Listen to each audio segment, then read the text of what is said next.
여러분 오늘도 잘 견디고 계십니까? 뉴스파이터 김영준입니다. 춘천에서 실종됐다가 닷새 만에 충주에서 발견된 11살 소녀. 수상하기 짝이 없는 50대 남성과 함께 있었는데요. 50대 남성이 소녀를 유인한 수단은 놀랍게도 SNS였습니다. 자세한 내용은 잠시 후에 짚어볼 건데요. 밥 먹을 때 조용히 먹으라고 아이들 손에 스마트폰을 쥐어주곤 하잖아요. 그 산만한 아이들의 눈길을 확 잡아끌 정도라면 스마트폰 속에는요, 너무나 강력하고 위험하며 조심해야 하는 것들도 가득하다는 것 다시 한번 새겨야겠습니다. 2월 16일 목요일 뉴스파이터 시작해 보도록 하겠습니다.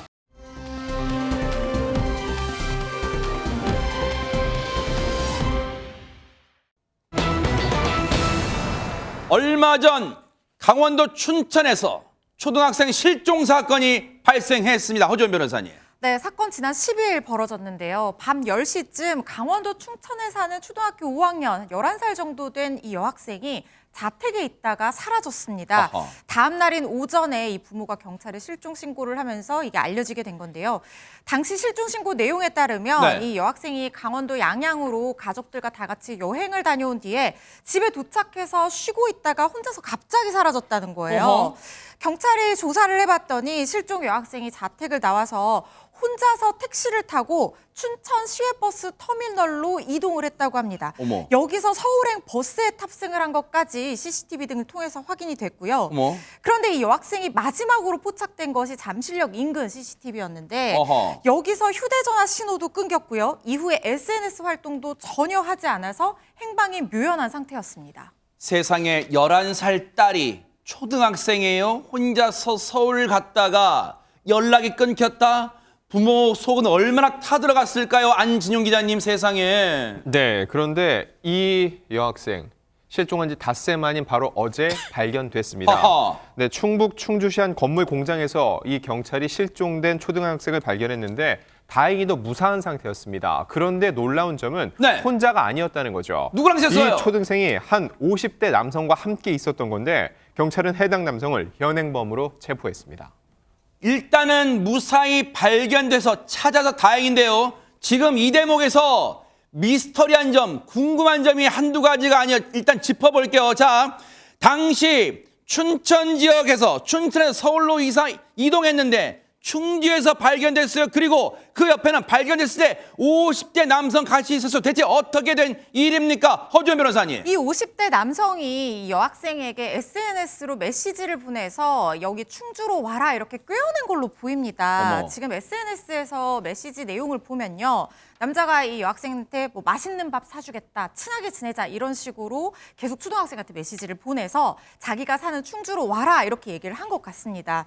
남성은 처음에 경찰이 들이닥쳤을 당시에는 초등학생 없다 이렇게 부인을 했었거든요. 어허. 그런데 경찰이 집중적으로 추궁하니까 결국에는 초등학생이 같이 있다 이렇게 시인한 것으로 전해지고 있고요. 네. 이 남성 해당 창고 건물을 빌린 뒤에 일부 공간을 거주 목적으로 거기서 이용하면서 살고 있었던 걸로 지금 파악이 되고 있습니다. 세상에 정말 놀라운 무슨 범죄 영화 같은 지금 상황이에요. 그런데 일단은 아이를 무사히 찾아서 다행이긴 한데 경찰이 어떻게 저기 충주에 있는 이 아이를 그리고 저 남성을 잡게 됐을까요? 최전봉 교수님. 어떤 내용이냐면 실종 기간이 길어졌잖아요. 네. 길어지다 보니까 재난 문자를 보냈어요. 그러니까 아하. 초등학생을 찾는다고 하는 재난 문자를 두 군데에 보냈는데요. 첫째는 춘천 네. 그리고 서울 송파구 일대 주민들에게 발송을 했습니다. 네. 그리고 나서 내용은 키가 140cm 되고 몸무게는 약 35kg 정도 마른 체격이다. 아하. 이 정도로 보냈어요. 네. 그리고 나서 그제 저녁에 실종 초등학생의 가족들에게 문자를 보냅니다. 네. 그러니까 아마 틈을 타서 보낸 것 같아요. 충주에 있는데 무섭다. 이 메시지를 어머니에게 보냈고 아이가. 예, 어허. 그래서 위치를 알게 돼서 경찰이 집중 수색을 해서 찾게 된 겁니다. 정말로 들으면 들을수록 지금 영화 같은 얘기예요. 현재 걱정되는 게요. 지금 초등학생의 지금 건강 상태, 몸 상태는 어떻습니까? 최명기 원장님. 물론 건강 상태는 다행히 양호한 거로 알려져 있지만 네. 심리적 불안감이 굉장히 큰 거로 알려져 있습니다. 아하. 왜냐하면 제 생각엔 저 50대 남성이 우리 아이를 갖다 유인할 때 자기가 50대 남성이라고 했을 것 같진 않아요. 아하. 그래서 아이의 입장에서는 아마 이 사람을 확인하자부터 굉장히 당혹했을 거고 네. 당혹하면서 아이가 거기에 맞는 조처를 취하려고 하니까 아마 휴대전화를 못 쓰게 했을 거예요. 어허. 그렇기 때문에 거기에서 두 번째로 굉장히 공포스러웠을 거고 또 본인이 있게 되는 장소가 우리가 생각하는 일반적인 집이 아니잖아요. 네. 굉장히 이상하게 느껴진 곳이었기 때문에 아하. 그 며칠 동안에 상상할 수 없는 공포감에 시달렸다고 생각됩니다. 아하. 다행히 지금 이 아이에게 별다른 건강상, 신체상의 위해는 가해지지 않은 것으로 전해지고 있는데 이 대목에서 궁금한 게 있습니다. 이수정 교수님, 이 남성 대체 무슨 생각으로, 무슨 목적으로 이 아이를 유인했던 걸까요? 지금 정확하게는 이제 사건의 실체가 밝혀진 거는 아니고요. 네. 일단 아이를 확보했고 네. 천만다행으로 아이가 지금 뭐 상해 등 뭐 여러 가지 신체적인 문제는 갖고 있지 않다라는 것만 지금 알려지고 있는 상태라서 네. 그 외에 그렇지 않았으면 좋겠지만 네. 혹시 성피해 등을 당했는지 안 당했는지 지금 진술할 수 있는 상태가 아닌 걸로 추정이 됩니다. 아마 심리적으로 많이 불안한가 봐요, 네, 지금. 네. 아이가 매우 불안해서 보통 이런 사건에서는 이제 해바라기 센터에서 여러 가지 검사를 받도록 하는데 네. 아직 그 검사도 시행을 못한 이런 상황으로 보이고요. 네. 그런데 이제 눈여겨봐야 될 것은 지금 아까도 이제 앵커께서 말씀하셨지만 사실은 휴대폰으로 1대1 채팅이 가능한 시대가 되다 보니까 네. 아이에게는 지금 아마도 사전에 미리 대화가 이루어진 걸로 보입니다. 아하. 일반적으로 랜덤 채팅을 할 수 있는 게임 뭐 채팅창 같은 데서 어른과 아이가 만나서 마치 아이인 것처럼 대화로 접근을 해서 친하게 지내자 이런 식으로 이제 접근을 하는데 네. 그리고 나서는 아이들에게 1대1로 라인을 깔아라. 그러니까 어. 일종의 제3자가 끼어들 수 없는 라인을 깔게 한 다음에 아하. 그리고 나서 소위 온라인 유인죄 이제 아청법에 보면 네. 이제 비대면 유인죄 같은 거를 다 처벌할 수 있게 되어 있거든요. 네. 그런 식으로 일종의 길들이는 뭐 친해지는 그런 과정이 있는데요. 문제는 아이들 입장에서는 친구라고 생각을 하게 된다는 겁니다. 그렇기 때문에 아마 이 아이가 집을 나와가지고 지금 이렇게 모험처럼 서울로 와가지고 충주까지 내려간 데는 상당 부분 신뢰관계가 온라인으로 구축됐기 때문이 아니겠어요? 아하. 그렇기 때문에 지금 이 디지털 포렌식 증거들을 보고 네. 지금 이러한 양상의 범죄가 어떻게 일어나는지를 꼭 확인하는 것이 필요해 보입니다. 자, 일단 아이는 무사히 찾았어요. 그리고 그 못된 짓을 한 남성을 일단 현장에서 현행법으로 잡았어요. 그렇다면 지금까지 벌어진 일만으로도 이 남성 무겁게 처벌할 수 있습니까? 허주원 변호사님. 충분히 처벌 가능성이 있다고 판단이 됩니다. 일단 지금 실종아동법에 보면요. 누구든지 정당한 사유 없이 실종아동을 이렇게 보호하고 있을 수 없도록 규정이 되어 있거든요. 그런데 이 사건 같은 경우에는 사실 실종 상태의 아동을 이렇게 한 것이 아니라 이 남성의 아이를 뭐 맛있는 거 사주겠다 친하게 지내자면서 꿰어냈잖아요. 네. 유인행위거든요. 미성년자 유인죄 어떤 목적과 상관없이 이런 경우에는 미성년자 유인죄로 처벌받을 가능성 충분히 있고요. 만약에 어떤 추가적인 어떤 성적 목적이 있었다 그러면 아동 청소년 성보호에 관한 법률이 적용이 돼서 더 무겁게 처벌될 여지 있습니다. 경찰이요. 일단 발빠르게 대응을 잘했어요. 일단 이 아이를 안전하게 찾았다는 건 잘했는데 여기서 멈추면 안 될 것 같아. 왜? 여러분 궁금하시잖아요. 왜 아이가 춘천에서 일단 서울까지 갔을까 혼자. 그리고 발견된 것은 충주일까. 그리고 그 사이에 이 과정에서 공범은 없을까? 반드시 경찰이 그 또 여죄가 있을까? 반드시 경찰이 밝혀내주기를 기대를 해보도록 하겠습니다.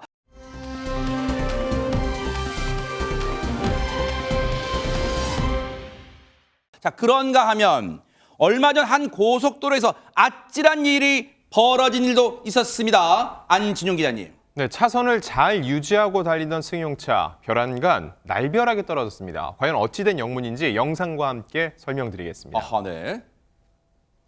차들이 달리고 있는 고속도로, 저 앞에 가는 덤프트럭과 승용차를 주목하시기 바랍니다. 1차로를 달리던 덤프트럭이 저렇게 2차로에 승용차와 간격을 좁히더니 어머머. 거의 맞닿을 지경에 이릅니다. 어머 세상에. 그러자 승용차가 트럭에 밀려 미끄러지면서 저렇게 어머. 도로 표지판 기둥에 강하게 부딪히고 어머. 마는데요. 그 사이 덤프트럭은 어느새 2차로로 저렇게 넘어와 있습니다. 어머. 지금 보고도 믿을 수가 없는 상황이에요. 허주연 변호사님, 대체 저 승용차는 지금 무슨 날벼락을 맞은 거예요, 세상에 대낮에? 저 승용차 운전자는 아마 무슨 어떻게 돼서 자기가 지금 사고가 났는지도 그 당시에는 몰랐을 것 같아요. 어머, 세상에. 왜냐하면 정속으로 앞으로 주행하고 있는데 갑자기 옆에서 저렇게 된 거면 아하. 이 승용차 운전자 입장에서는 정말 날벼락 같은 상황이었을 텐데 네. 이게 지난 10일 아침 11시에 경기 하남시 올림픽대교 강일 IC에서 어머. 미사 IC 방면으로 이 진행되는 도로 위에서 발생한 사건인데요. 어머, 세상에. 보시는 것처럼 1차로를 달리고 있습니다. 덤프트럭이. 그러다가 2차로로 무리하게 차선을 변경을 하려다가 2차로를 정상 주행하고 있던 승용차와 부딪힌 건데요. 저 검은색 차량 보십시오. 충격으로 튕겨 나가서 도로 표지판 기둥에 충돌을 저렇게 하죠. 그리고 우측 도로에 지금 광역버스가 달리고 있었거든요. 어머, 세상에. 자칫 정말 대형 사고로 이어질 뻔한 아찔한 순간이었습니다. 어머, 세상에, 지금 보고도 믿을 수가 없는 지금 장면이, 저 때가 그리고 밤도 아니에요. 저렇게 화난데 최진봉 교수는 무슨 보복 운전 그런 상태에 지금 왜 저런 겁니까, 저 덤프트럭 운전자는? 제가 볼 땐 덤프트럭 운전자가 해당 차량을 발견하지 못한 것 같아요. 어머, 좀 세상에. 이해가 안 되잖아요. 네. 우리 입장에서. 왜냐하면 달리고 있는 차량인데 옆에 있는 차량을 못 본다. 말도 안 되잖아요. 왜냐하면 차가 높기 때문에 차체가 높아 사각지대가 발생하는 어머, 거거든요. 그래요? 그래서 보통 사각지대를 볼 수 있는 조그만 또 백미러를 부착을 했는데 그걸 안 본 것 같아요. 아하. 큰 백미러만 보고 사각지대를 볼 수 있는 백미러를 보지 않는 바람에 결국은 저런 일이 발생했는데 네. 지금 보면 소형 화물차 같은 경우는 사각지대가 한 4m 정도 돼요. 어허. 그리고 일반 승용차는 4.2m 정도 되고요. SUV 차량 같은 경우 5m 정도 되고요. 대형 덤프트럭은 8.3m. 어머, 세상에 저렇게 돼요, 저렇게 사각지대가? 차이가 나요. 그러니까 안 보이는 거예요. 어머. 그러니까 운전석에서 보면 특히 조수석 쪽에는 아예 안 보여요. 이거 믿을 수가 없는데요, 이게? 그러니까 근데 차가 가까이 붙어 있으면 8.3m 안에 포함이 되잖아요. 어머. 그러다 보니까 사각지대를 제대로 볼 수 있는 거울을 보지 않고 그냥 일반 백미러만 보다가는 저런 사고가 발생할 수 있는데 어머. 아마도 그런 일이 벌어진 게 아닌가 이렇게 보여집니다. 그런데 예리하게도 저 영상을 본 네티즌 분들이 허주연 변호사님 이런 얘기를 해주셨어요. 애초부터 저 덤프트럭이, 저 사고를 낸 덤프트럭이 애초부터 법을 위반했다. 그런 얘기 했던데 대체 무슨 말이에요? 영상에서 무슨 말입니까, 저게? 지금 덤프트럭 1차로로 주행하고 있었잖아요. 네. 그런데 지정차로제에 따라서 저렇게 큰 덤프트럭은 1차로로 주행을 할 수가 없도록 규정이 되어 그런 있습니다. 거예요? 오. 지정차로제에 따르면요. 대형 승합과 화물 차량은 편도 3차로 도로에서는 2차로와 3차로에서만, 또 편도 4차로 도로에서는 3차로와 4차로에서만 주행을 할 수가 있는데 지금 1차로 도로에서 무리하게 주행을 하고 있었고 네. 2차로로 무리하게 또 끼어들기를 한 건데요. 또 한 가지 더 문제가 되는 뭔데요? 게 지금 덤프트럭 번호표가 잘 보이지 않아요. 아, 번호판 진짜 안 보이네, 네, 진짜. 번호판이 네. 보이지 않는데 만약에 고의로 저거를 뭐 제대로 관리를 하지 않았다고 뭐 하면 진짜 안 보여요, 진짜. 네, 지금 그래서 지금 영상이 있는데도 이 지금 사고가 났을 때 뭔가 문제가 될 수 있잖아요. 어허. 번호판 저렇게 가리고 다니시면은 자동차관리법 위반이 될 수 있으니까 어머, 주의를 세상에. 하셔야 됩니다. 아니, 지금도 심장이 쿵쾅쿵 뛰어요. 저희가 지금 심장이 뛸 정도인데 이 영상, 이 사고 영상을 본 누리꾼들의 반응은 어땠을까요? 안진영 기자님. 당연히 공분이 일었습니다. 특히 한 누리꾼 같은 경우는 사고가 난 저 도로로 매일 퇴근을 한다고 하는데 어머. 실제로 퇴근길에 보면은 마치 1차선이 지정차로인 양 이곳으로 달리고 있는 덤프트럭을 많이 볼 수 있다는 겁니다. 세상에. 그래서 지정차로 위반으로 신고하려고 해도 말씀하신 것처럼 번호판 식별이 어려운 경우가 많다는 거죠. 어머. 이에 대해서 또 다른 누리꾼은 번호판을 일부러 안 보이게 하는 경우도 많다고 지적을 했고요. 세상에. 게다가 아까 사각지대가 있다고 말씀드렸죠. 제발 차선 변경을 할 때 곁눈질로 사이드 미러를 볼 게 아니라 고개를 잠깐 돌리거나 움직여서 사각지대를 반드시 확인하라고 충고했습니다. 그러네요. 세상에 이러다가는 정말 도로에서 덤프트럭 주변은 다 피해야 되는 상황 아닌가 이런 생각을 해봐요. 너무너무 아찔한 그런 사고였습니다.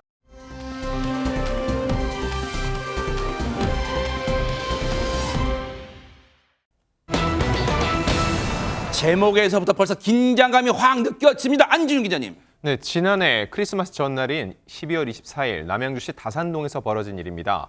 3살 아이가 숨을 쉬지 못하고 있다. 빨리 도와달라는 119 신고가 접수돼 경찰이 출동했습니다.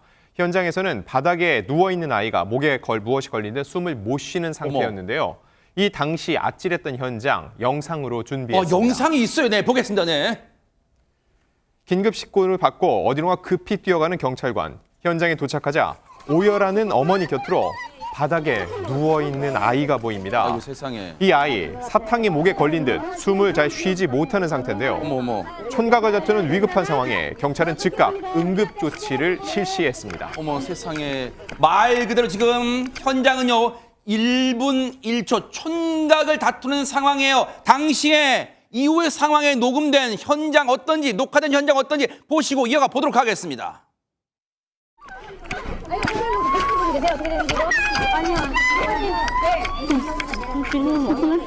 괜찮아? 숨 쉰다. 괜찮아요? 괜찮아? 괜찮아요? 아, 숨 쉬자. 괜찮아?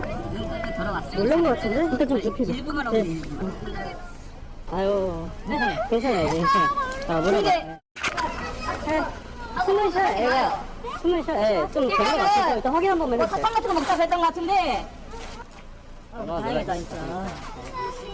이거 짐 좀 들어줘.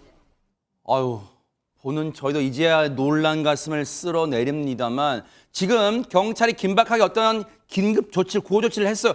경찰이 사용한 방법이 뭐라고 추정되세요, 최명기 원장님? 하임리히법이라고 해갖고요. 일단은 기도에 뭐가 걸렸을 때는 손가락으로 그게 들어갈 수 있는 부위까지는 손으로 이물질을 제거하는 게 맞는데 그 부위가 그게 불가능한 부위일 때는 뒤에서 앉듯이 자세를 취한 다음에 가슴 갈비뼈 밑에 부분을 갖다 뭐 명치 정도 되겠네요, 명치 네네네. 정도. 아. 거기를 갖다 이제 압력을 주면은 기침을 하면서 튀어나오게 되는데요. 네. 저거를 만든 분의 이름이 이제 헨리 하임리라는 분이셔서 그런 거고요. 그분의 이름을 땄군요. 네, 저분이 이제 1972년도쯤에 뭔가 저런 이물질을 제거하는 다른 방법이 있을까 생각을 했었던 거고요. 아하. 그래서 2년 동안 연구를 했는데 강아지들을 갖다 이용해서 강아지가 뭔가 이물질이 있는데 폐 밑을 갖다 딱 압박을 가니까 기침을 하면서 아하. 그렇게 되더래요. 그래서 네. 1974년도에 발표를 했고요. 네. 근데 저분의 안타까움은 네. 내가 하임리히법을 개발했지만 하임리히법으로 본인이 직접 살린 사람이 없었다는 거예요. 아이고. 그런데 바로 돌아가신 해 네. 96세에 할머니 한 분을 하임리히법으로 살리고요. 아하. 그리고 나서 6개월 뒤에 그 해 돌아가셨습니다. 아이고, 참 엄청난 업적을 쌓으신 분이 하임리라는 분이요. 그런데 당시 영상 보니까 이수정 교수님이 세상에 아마 저라도 그랬을 거예요. 제 아이가 만약에 그런 상황 닥치면 어떻게 할 줄 몰라 발만 동동 구르고 진짜 막 눈물 오열하고 있었을 것 같아요, 진짜. 맞아요. 거의 이성을 잃죠. 엄마들 같은 경우에 저도 저희 아이가 콧구멍으로 면봉을 넣어가지고 어머. 그거를 빼느라고 진짜 고생했던 아이고, 그런 세상에. 이제 아주 어릴 때 기억이 있는데요. 네.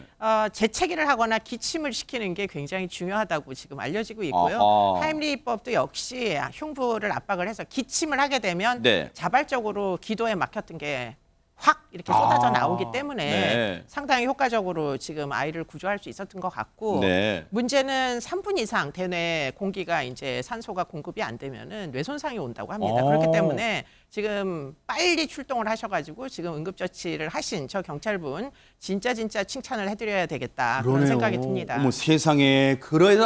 그러다 보니까 저 아이 어머니가 앞서 보죠. 연방 이렇게 감사합니다. 감사하며 울먹이면서 세상에 얼마나 생명의 은인이잖아요. 진짜 당시 현장에 출동하셨던 경찰관 분 얘기 들어보시고 이어가 보도록 하겠습니다.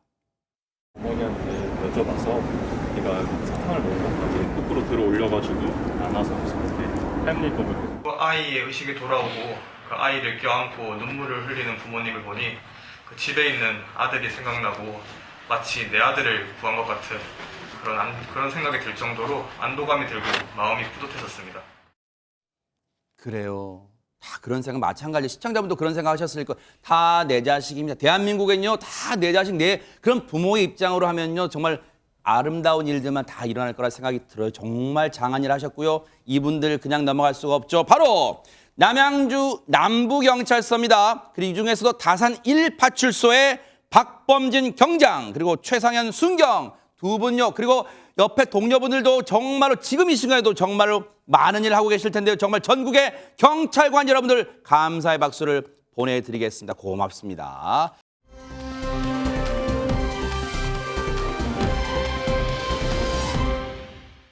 자, 그런가 하면 이번 일은요. 이번 사연은 여러분 한번 잘 들어보세요. 나한테도 해당되는 일일까? 혹시 이럴까요? 안진용 기자님. 네, 앵커님께서 혹시 카공족이라는 얘기 들어보셨나요? 뭐 정비하는가요? 뭐 공사 가서 카공? 이 뭔가요? 줄임말인데 네. 카페에서 공부하는 무리를 카공족이라고 합니다. 아, 저는 공부하는 좀 거리 멀어요. 네. 근데 이게 하나의 하나의 문화로 자리 잡으면서 정작 이 카페 사장님들은 골머리를 앓고 있는데 이 자영업자 커뮤니티엔 비슷한 고민들이 줄을 잇고 있습니다. 어허. 한 사장 같은 경우는 네. 어떤 손님이 3,000원짜리 음료 하나를 주문하고 4시간째 노트북을 켜고 있다. 나가라고 하고 싶다라고 토로했고요. 또 다른 사장님은 안내물을 붙여두고 주문할 때도 안내를 한다. 이 3시간 정도만 이용해달라는 겁니다. 이 공부하다 보면 있는 것 같은데 그래도 이 3시간 룰은 지켜주면 좋겠다라고 얘기를 했는데 또 다른 사장님, 누군가는 혼자 와서 이 4인석에 꼭 앉는다는 겁니다. 4인석에? 그래서 4명 손님이 왔는데 어머. 막상 자리가 없어서 돌아가는 경우를 보고 어머머. 있다는 거죠. 그래서 네. 자리 배치도 바꿔봤는데 이 손님 꼭 이 4인석에 가서 혼자 다 차지하고 사용을 한다고 토로했습니다. 아니 우리 사파가 선생님이 정말 그림 잘 그렸네요. 저 사장님 보세요. 시간 보면서 애가 탑니다. 지금 벌써 몇 시간째야 지금 이러고 있잖아요 지금. 근데 저는 카페 갔을 때 저런 모습 보면서 허준 변호사님 참 요즘 젊은 사람들 열심히 공부하네 했는데 사장님들의 마음은 다른가 봐요 지금. 그렇죠. 지금 손님이 4인석 차지하고 한참 혼자 앉아있으면 다른 손님들은 어떡합니까? 네. 사장님들 스트레스 이만저만이 아닐 것 같은데 그런데 사장님들을 또 스트레스 받게 하는 다른 족도 있습니다. 또 뭐예요? 바로 과외족이라고 과외족은 하는데요. 또 뭐예요? 아, 더 심합니다. 이 어떤 사장님에 따르면 네. 하공족보다 과외족이 더 답이 없는 게 과외교사 손님이 한 사람이 자리를 잡고 앉아서 네. 학생이 3번을 바뀐다는 어머 거예요. 세상에. 7시간 동안 이 카페에서 학생을 바꿔가면서 손님 한 사람이 과외를 했다고 하고요. 또 다른 사장님은 아니 작은 매장인데 우리는 왜 자꾸 과외를 하는지 모르겠다. 뭐 점심에 한 팀, 저녁에 한 팀 이렇게 과외하는 적도 있다고 하고요. 네. 또 다른 사장님은 아니 우리 매장은 동네에서 과외 맛집이라고 소문이 났는지 정말 매일같이 와서 3,800원짜리 아메리카노 한 잔씩만 시키고 과외 수업 오래 하니까 정말 속상하다 이렇게 얘기하기도 했습니다. 아니 일단 사연을 들어보니까 카페 사장님들 입장엔 속이 탈 것 같아요. 진짜 타들어갈 것 같아요. 근데 아무리 생각해봐도 일단 이건 이해는 안 돼요. 잘 진짜 안 되는 게 뭐냐면 여러분도 그러실 거예요. 일단 카페 가요. 음악도 나오죠. 그게 느린 음악이든 빠른 음악도 막 시끄럽죠. 사람들도 왔다 갔다 하죠. 그 주문 나올 때 띵동 띵동 벨소리 들리죠. 아무리 봐도 집보다는 공부가 잘 안 될 환경인데 왜 몰릴까요? 최명규 원장님. 2가지 이유가 있습니다. 첫 번째 논리는 2가지씩이나 있어요? 네, 집중을 방해하는 거를 내부 노이즈와 외부 노이즈라고 하는데요. 아하. 카페는 외부 노이즈 많습니다. 네. 그러나 어떤 사람은 외부 노이즈가 줄어들수록 잡생각이라고 하는 내부 노이즈가 커집니다. 어허. 그렇기 때문에 적정한 소음이 있어야지 내부 노이즈가 조절되는 분이 있고요. 어떤 분들은 공부하려고 그러면은 좀 있으셔서 계속 답답하고 이런 분들이 있습니다. 그런 분들 그 답답함이 다른 이제 외부 노이즈로 해결이 돼야 되고요. 네. 사장님 쪽의 대처법은 사실 있긴 있는데요. 뭘까요? 그거는 뭔가 하면은 음료를 갖다 일종의 시간 이용권으로 연계시키는 겁니다. 어허. 그래서 음료를 팔 때부터 무슨 음료를 하게 되면은 2시간 그래가지고 1인당 시키셔야 되고 시간이 될 때마다 음료를 하나씩 시키셔야 됩니다. 자체를 갖다 어허. 애초에 공지를 하게 되잖아요. 그런 손님 떨어지는 거 아니에요? 아니 그러나 네. 그런 목적으로 오게 되는 손님은 안 오고 아하. 대신 항상 자리는 있기 때문에 손님이 늘어나게 되는 거예요. 그러네. 선택의 아하. 폭이기 때문에 결국은 오호. 음료를 시킬 때마다 그게 자리의 이용권이라는 점, 시간의 이용권이라는 점을 갖다 일종의 계약으로 암묵적으로 인지시켜주면 됩니다. 대박 사건 뉴스파이터의 솔로몬이신데요. 대박 사건 이런 해법도 있을 것 같은데 이러다 보니까 고민이 커지다 보니까 최진봉 교수님 이 카페 사장님들끼리 이런 고민을 공유하는가 봐요. 네, 공유하는 무슨 이게 뭐 단톡방이라 그러니까 뭐 이런 게 있나 봐요. 네, 뭐 글을 올리신 데가 있던가 봐요. 네. 거기에 글을 올라온 내용을 몇 개를 소개시켜 드리려고 아. 하는데 첫 번째는 뭐냐면 네. 자, 콘센트를 막아놔라. 왜냐면 이게 노트북 쓰려면 콘센트를 계속 꽂아야 대박 되거든요. 사건. 근데 가끔 그런 데가 있긴 해요. 아, 그래요? 가다 보면 카페에 네. 아예 막아놔서 사용을 못 하게. 네. 그럼 2시간, 3시간 되면 자동으로 이제 배터리가 다 네. 없어지다 보니까 나가야 배터리, 되는 네. 상황. 아, 예. 네, 배터리, 네. 그다음 두 번째, 네. 신나고 시끄러운 노래를 계속 틀어두면 된다. 아. 그러니 너무 시끄러워서 가게 만드는 방법. 네. 4인석에서 2인 이상만 착석하라는 안내문을 붙여놔라. 좋게 말할 필요 없다. 네. 공부는 스터디 카페 가서 해라라고 오. 크게 써놓으라는 거예요. 네. 그리고 또 어떤 사람은 이용 시간 2시간 제한이라고 꼭 안내라고 했는데 일각에서는 네. 불안감이 이런 거에 대한 불안감 호소하는 분도 있어요. 왜요? 왜 뭔데요? 그러냐면 이런 거예요. 쪼잔해 보일까 봐 걱정이다. 아, 카페 사장님 입장에서는 두 번째, 손님들에게 말을 꺼내기가 좀 조심스럽대요. 그렇죠. 맞아요. 네. 세 번째, 동네 장사라서 소문 날까 무섭다. 아, 이제 맞아요. 막 맞아요. 글을 올리고 막 이러잖아요. 네. 평점하고 이런 거. 그다음에 안내했는데 또 얘기하자니 눈치가 보인다. 왜냐면 음료를 줄 때 안내를 네. 하거든요. 그렇죠. 그렇죠. 네. 근데도 안 나가는데 저 시간 됐으니까 나가서 이렇게 얘기하기 좀 껄끄럽다는 거죠. 네. 그게 지금 어려움으로 있다고 호소하고 있습니다. 얘기 듣고 보니까 카페 사장님 입장에선 참 이러지도 저러지도 못하는 상황 같기도 해요, 이수정 교수님. 네, 저도 뭐 손님 편을 들어야 될지 카페 사장 편을 들어야 될지 사실 이러지도 저러지도 못하겠는데요. 네. 근데 이제 곰곰이 생각해 보면 이게 사실 코로나 끝나고 아무래도 경제적 상황이 어려워지다 보니까 네.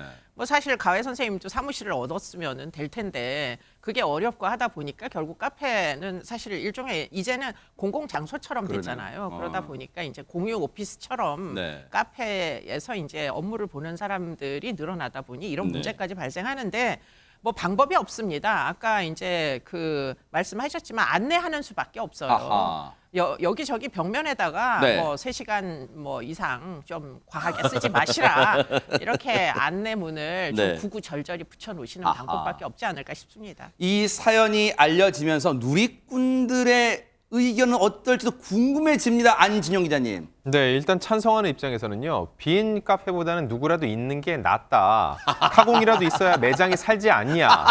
그리고 아무도 네. 없는 곳에 들어가는 걸 어색해하는 사람들이 있기 때문에 그런 사람들 입장에서 카공족이 반갑다는 겁니다. 그리고 이분은 사장님 같은데 저는 환영한다. 카공족만 있으면 잔잔한 오, 노래로 긍정의 마인드인데요. 바꿔준다고 네. 얘기를 했습니다. 어머. 그 반대 입장 이제 소개해드릴게요. 네. 손님 없어도 그런 손님은 불편하다는 얘기 있었고요. 네. 아까 그 노트북을 계속 쓴다고 얘기했죠. 네. 그 콘센트를 막아내야 된다고요. 네. 그래서 전기를 쓰면 노. 근데 전기를 안 쓰면 계속 있어도 된다는 입장도 있었습니다. 네. 그리고 누가 뭐라 하든 3시간 이상 넘게 있는 건 그건 싫다는 입장도 있었습니다. 카공족들. 허준 변호사님도 변호사 시험 보시기도 아마 열심히 하셨을 것 같은데 카공족들에게 뭔가 예쁘게 조언해 주신다면요. 저는 이 한마디를 해드리고 뭘까요? 싶어요. 중배마. 그게 중요한 뭐예요? 것은 배려하는 마음이다. 왜냐하면 뭐 카공족들 입장에서야 뭐 내가 거기서 카페에서 공부를 하든 과외를 하든 무슨 상관이야 이렇게 생각할 수 있지만 우리가 카페에서 대화를 하러 가지만 엄청나게 큰 소리로 떠들면 눈총을 받잖아요. 그렇죠, 네. 다른 사람을 배려하지 않기 때문에 눈총을 주는 아하. 거거든요. 기다리는 손님들이나 속 타는 사장님들을 위해서라도 좀 센스 있게 적절하게 이용하는 그런 사람들이 됐으면 좋겠습니다. 야, 여러분께서는 지금 똑순이 허주현 변호사님과 함께하고 계시죠. 아, 진짜 맞은 해법 같아요. 중요한 건 배려하는 마음 아닐까? 그런 생각을 해봅니다. 힘내시기 바랍니다. 카페 사장님들.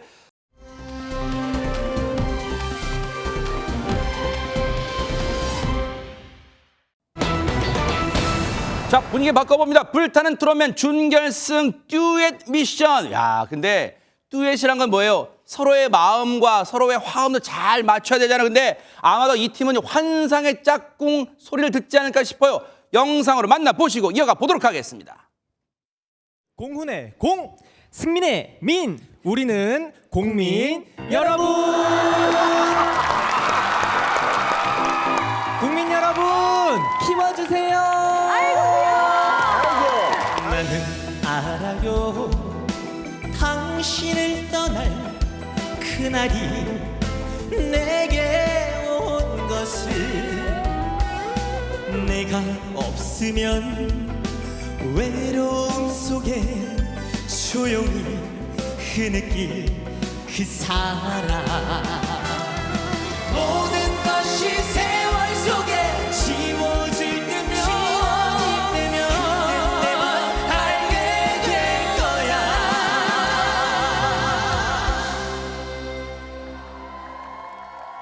너무도 사랑한 당신, 영원히 못 잊을 당신, 추억으로 가는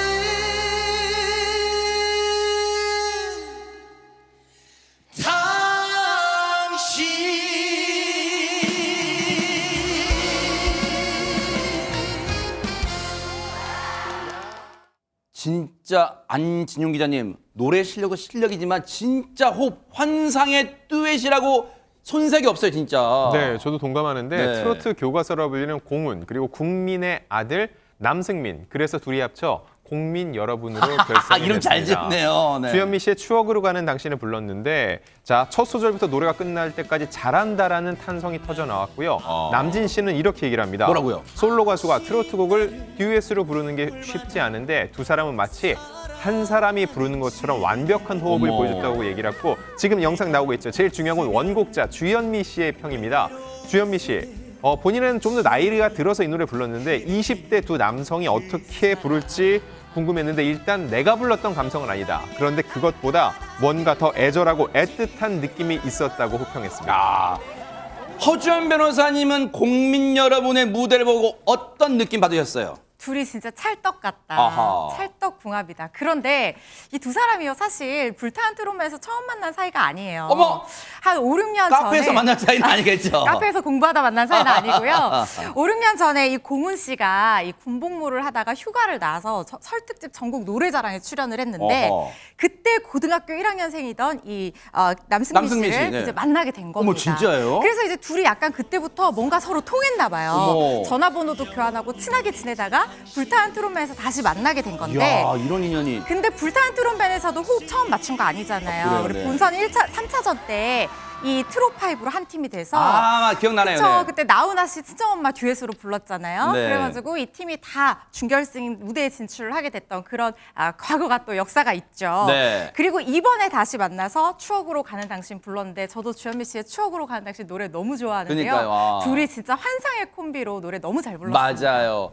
자, 정말 실력으로 어떤 맛을 보여준 이 국민 여러분. 그런데 총 7팀의 듀엣 미션이 있단 말이에요. 그런데 이 결과는 어땠을까요? 이수정 교수님. 네, 뭐 결국에는 4위에 등극을 했다고 4위. 하고요. 괜찮아요. 네. 그런데 이제 반응은 국민 대표단에게는 300점이 넘는 318점까지 받았다고 합니다. 와. 굉장히 반응은 좋았던 거죠. 네. 그런데 연예인 대표단에게 270점 정도를 받아서 지금 4위에 머물렀다고 합니다. 네.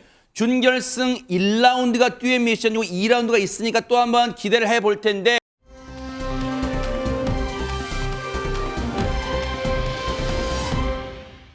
다음으로 만나볼 팀은 이 팀은요 너무 잘났나 봐요. 다른 팀의 견제를 엄청 받은 팀이랍니다. 영상으로 만나보시고 이어가 보도록 하겠습니다. 바람이 분다 그냥 가기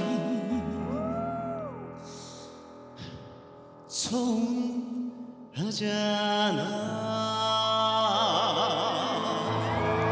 나 건들지마 운명아 비켜라 이 몸께서 괜찮으신가 거리엔 흔들리는 발자국 어둠은 내리고 바람찬데 아자 괜찮아 나 정도면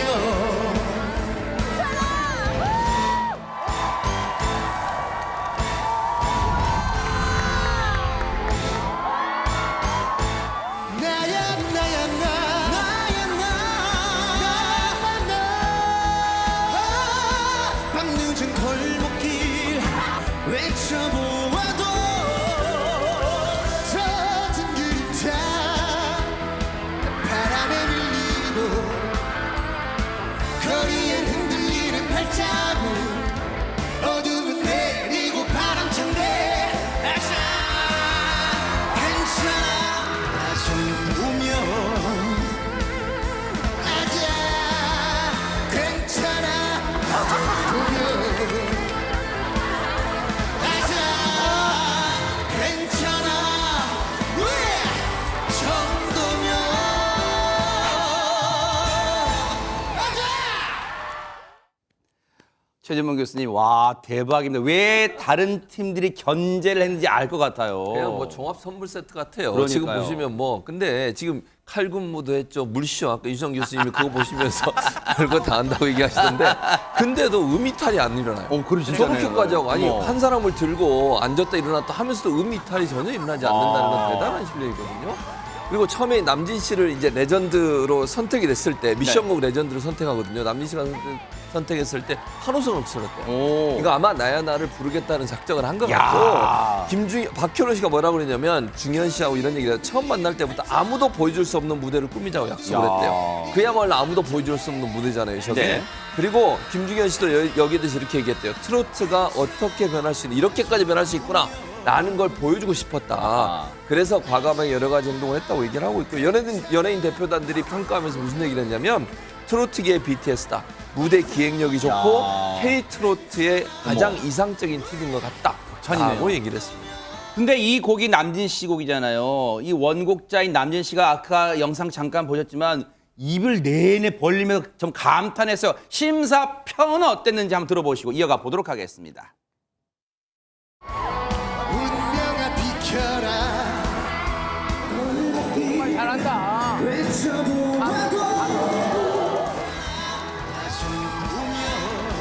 그분의 그 퍼포먼스는 너무 멋있고 그냥 노래가 아닌 하나의 작품이라는 감동을 받게 됩니다. 저도 한 10년만 젊었어도 우리 후배님들이 좀 배워서 이렇게 한번 해보고 싶어요. 야, 진짜 극찬을 했어요. 그런데 안진용 기자님 두 사람한테 특별한 공통점이 있다 이런 얘기가 있어요. 일단 두 사람의 퍼포먼스를 보면은요, 무대가를 시작하기 전까지 디테일을 맞췄던 이유를 알 수 있는데 두 사람에게는 세 가지 공통점이 어머, 있습니다. 진짜요? 첫 번째는 92년생 원숭이띠 동갑내기라는 거고요. 잔나비띠예요. 네. 두 번째는 두 사람 모두 아이돌 가수 출신이라는 겁니다. 어머. 그리고 세 번째는 아이돌 가수에서 탈퇴한 후에 이렇게 트로트 가수로 전향했다는 공통점을 갖고 있습니다. 그런 만큼 두 사람 동병상련의 마음으로 더욱더 그러겠네요. 호흡을 잘 맞췄던 것으로 보이는데요. 네. 특히 김중현 씨는 과거 아이돌을 준비하면서 단 한 차례도 메인 보컬인 적은 없었습니다. 어머. 그런데 이렇게 트로트로 전향한 후에는 자신감을 되찾고 메인 보컬로서의 가능성을 보여줬고요. 아하. 그리고 박현호 씨는 과거 한 인터뷰에서 자신이 아이돌 그룹을 준비하던 시절에 왕따 아닌 왕따를 아이고. 당했다는 아픔을 고백한 적이 있습니다. 그런데 그 당시에 이제 사과도 받고 잘 해결이 됐는데 이렇게 트로트를 부르고 난 다음에는 칭찬도 많이 받고 어머. 행복해졌다는 거죠. 네. 그래서 자신을 봤을 때 다른 사람들이 행복해진다라는 얘기를 듣는 가수가 되고 싶다는 포부를 밝혔습니다. 아우, 세상에 포부도 아름다워요. 두 사람이 이런 사연이 있다 보니까 형제보다 더 끈끈한 정이 생겼을 것 같은데 중요한 건 경연이잖아요. 결과는 어땠을까요, 허준 변호사님? 연예인 대표단 반응은 정말 좋았습니다. 390점 만점인데 무려 330점이라는 대박 높은 점수를 사건! 받았는데 아쉽게도 국민 대표단 점수까지 다 합산을 했더니 630점이 나왔어요. 어머. 그래서 총 7팀 중에서 최종 3위를 기록했다고 하는데요. 네. 아직도 대국민 응원 투표 남아있고 또 필살기 선보일 수 있는 개인전 무대들 그러네요. 남아있잖아요. 앞으로 모두 다 결승에 진출하실 수 있기를 응원해봅니다. 야, 3등도 잘했어요. 왜냐하면 7팀이니까 7등도 있을 거 아니에요. 지금 그런 팀에 비하면 일단 잘 안착한 거예요. 1라운드에서.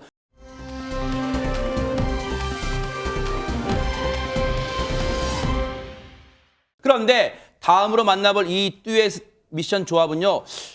이 조합이 과연 성사될까 했던 그런 조합입니다. 한번 보시고 이어가 보도록 하겠습니다.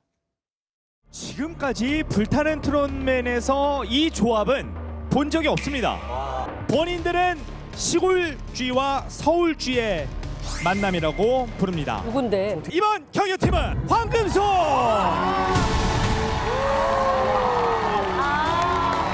이 친구가 수봉 언니 조카래요. 집안이요? 이모 할머니. 황금손 팀이 준비한 노래가 1994년 발매된 심수봉 레전드의 절절한 고백송 비나리입니다. 너무 좋겠다. 너무 충격적인데? 이거는 와 이건 어려운 이걸 어떻게 소화시킬까? 와 이거 이렇게 어려운 노래를 어떡하지? 이 노래 너무 좋은데 너무 어려워. 레전드 이게 베스트에 누가 잘 부른 거 모르고 맞아. 아니, 일단은 노래를 듣지는 못하고 연예인 대표의 반응 보셔서 어떡하지? 이 노래 좋은데 너무 어려워. 그럼 어떻게 소화시킬까 궁금해요, 최재봉 교수님. 이게 왜냐면 이 노래가 어떤 노래인지를 설명을 해드리려고 그런 아하. 거예요. 그러니까 일단 좀 긴장을 하게 만들고 나서 이 비나리라는 곡이 어떻게 만들어졌냐면 심승훈 씨가 직접 만든 곡이에요. 그래요? 1994년도에 만들었고요. 천생연분 지금의 남편을 만나게 한 노래라고 어머. 본인이 얘기를 하고 있습니다. 그래서 너무 소중한 노래라고 얘기하고 계시는데 네. 뭐 사실은 1994년도에 만들어졌지만 뭐 많은 분이 아시니까 말씀을 드리면 네. 심수봉 씨 같은 경우 두 번의 이혼이 있었고요. 그리고 나서 이제 만나셨는데 네. 그분을 만나고 나서 그분을 생각하면서 밤에 곡을 썼는데 이 노래예요. 어머. 그러니까 지금의 남편 되시는 분 만나서 교제하면서 그분을 생각하면서 곡을 썼는데 네. 이 비 오는 날이었어요. 그날 밤이 또. 그래서 비날이라는 곡을 쓰게 됐고 네. 그렇게 마음을 담아서 이 노래를 또 불러드리고 청혼도 본인이 하셨대요. 어머. 그래서 결혼까지 이르게 돼서 이 곡이 갖고 있는 의미 자체가 심수봉 씨한테는 너무 소중하다. 그리고 정말 소중한 인연을 만나게 된 그런 기회가 됐던 노래다라는 부분을 먼저 말씀드리려고 끊은 겁니다. 아, 그랬군요. 그래서 감질나지만 이 사연을 듣고 보니까 왜 이 노래가 심수봉 씨한테 더 특별한 사연이 있는지 알게는 됐어요. 그런데 이 주인공들 화영우 씨 하면요. 여러분 기억나시죠? 어제 저희가 보여드렸지만 두 충청의 아들 민수연, 박민수 두 사람이 이 세입자들이 집주인 황영우 씨를 쫓아냈잖아요. 그 쫓겨난 황영우 씨가 어디로 갔는가? 바로 손태진 씨 집으로 갔잖아요. 어떻게 연습을 했을까 궁금해요. 영상 보시고 이어가 보도록 하겠습니다. 누구세요?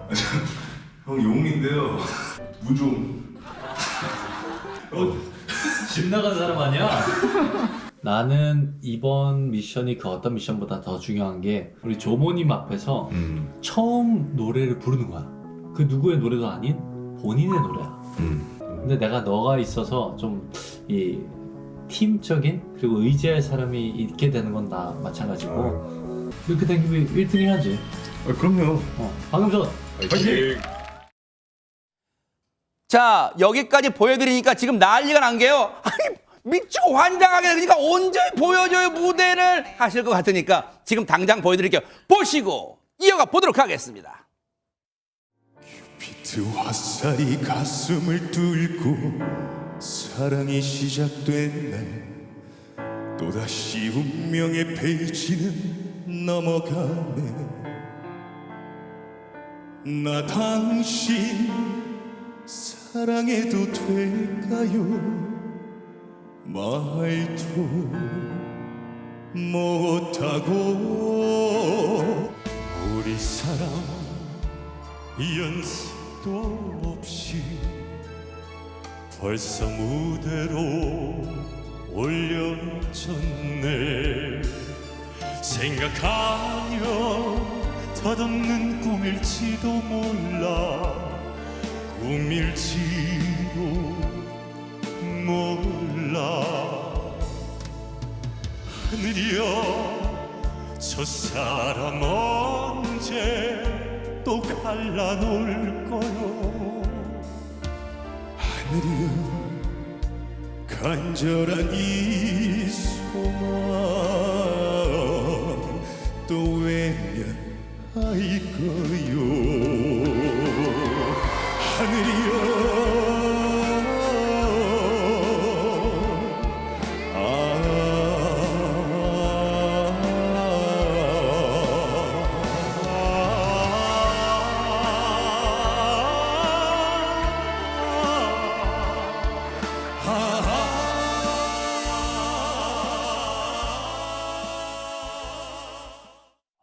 소름이 막 돋습니다. 근데 앞서 최진봉 교수님 통해서 이 노래의 사연을 알게 되다 보니까 조금 전 가사에 집중해서 듣게 됐어요. 그런데 정작 본인들은 얼마나 부담스럽게 노래를 불렀을까요? 세상에 이수정 교수님. 네, 뭐 레전드잖아요. 심수봉 씨는 그 네. 앞에서 처음 노래를 이제 부른 손태진 씨는 보시다시피 굉장히 긴장한 모습으로 보입니다. 그런데 다행히도 의지할 친구가 있어서 뭐 그래서 좀 덜 떨렸다 이런 얘긴데요. 정말 노래만 들어도 아 하는 그 허밍으로도 지금 정말 하늘이 뭔가 해줄 것 같은 이런 감동을 줍니다. 그러니까요. 정말로 저 울림, 꼭 가사가 없이 아하하 하는 올라가는 것도 정말 큰 울림을 줬어요. 그런데 듀엣이잖아요.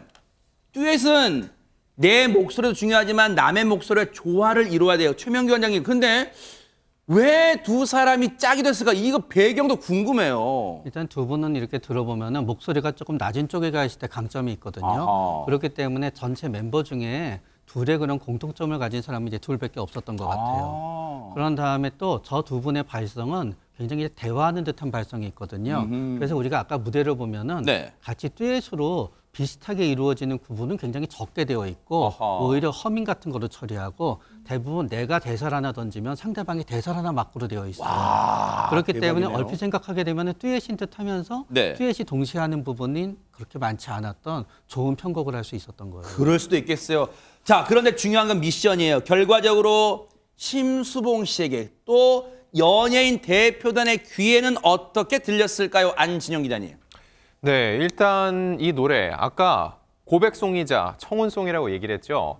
이지혜 씨는 노래를 듣고 지금의 남편이라 옛날에 누군가가 떠올랐다라고 저는 고백을 하기도 했습니다. 네. 자, 그런데 이 무대를 본 심수봉 씨의 의견이 제일 중요하죠. 네. 아무래도 손태진 이 조카가 저기 안에 결혼 안 했기 때문에 과연 이 감정을 제대로 알 수 있을까 걱정이 됐는데 정석대로 너무 잘 불러줬기 때문에 오히려 내가 몸둘 바를 모르겠다 고맙다라고 얘기를 했고요. 네. 반면 이렇게 칭찬 일색은 아니었습니다. 서른도 씨 같은 경우는 선곡도 좋고 우직한 노래가 관객들을 압도한 것도 좋았다. 다만 아쉬운 점이 있다면 손태진이 조모님 앞이어서 그런지 너무 무겁게 부른 느낌이 있었다는 겁니다. 그리고 황영웅 역시 노래를 잘해야 된다는 이 부담감 때문에 네. 조금은 이 심수봉이 원래 불렀던 가늘고 이 찰랑거리는 목소리를 그대로 내지 못했다는 거에 대한 아쉬움이 있었는데 네. 오히려 그랬다면 편안하게 오지 않을까라고 생각을 했다는 겁니다. 네. 그랬음에도 불구하고 두 사람은 연예인 대표단 390점 만점 중에 330점을 받았고 대박 사건. 총 7팀 중 중간 순위 1위에 올라섰습니다. 와, 대박입니다. 이 조합이 어떻게 탄생할까 했는데 결국은 1위라는 일을 만들어냈어요. 앞으로 2라운드 미션도 한번 뉴스파이터와 함께 따라붙어 보시기 바랍니다. 보고 계십니까? 대박 사건. 네, 안녕하십니까? 김명준입니다. 여러분과 함께하는 뉴스파이터. 다양한 소식과 뉴스를 보고 싶으시면 화면 오른쪽을 꾹 눌러 구독해 주시길 바랍니다. TV로도 유튜브로도 여러분께 한 발 더 다가가겠습니다. MBN 뉴스와 뉴스파이터를 사랑해 주셔서 고맙습니다.